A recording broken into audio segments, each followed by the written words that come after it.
Hello guys, welcome to my channel. So GPT4All just released their official chat interface, and as you can see, it's a nice GUI. Let's check it out. Let's ask it some questions. Uh, how to increase my followers? And here, let's see, it's generating an answer.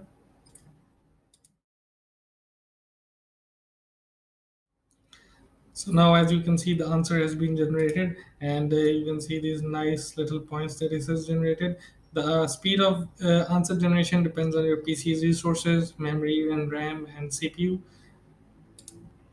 Guys, this is That Panda, and I'm your go-to guy for all the latest AI news. After the ChatGPT revolution, new AI tools are being released every day. Here on my channel, every week I will share videos on the latest AI tools and updates as soon as they hit the market.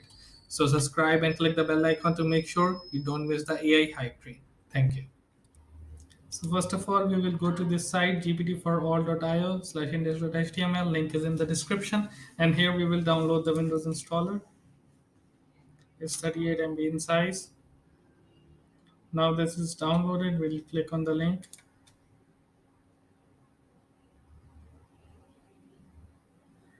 and next,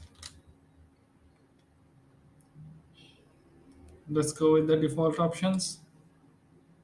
Next, okay, I accept the license. Next, and install.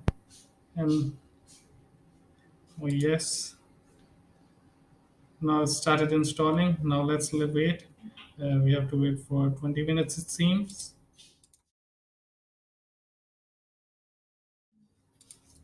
So guys, this has installed, and now we will. Installation has finished. Next, finish, and now we will double click on this icon on the desktop, and I believe it has installed.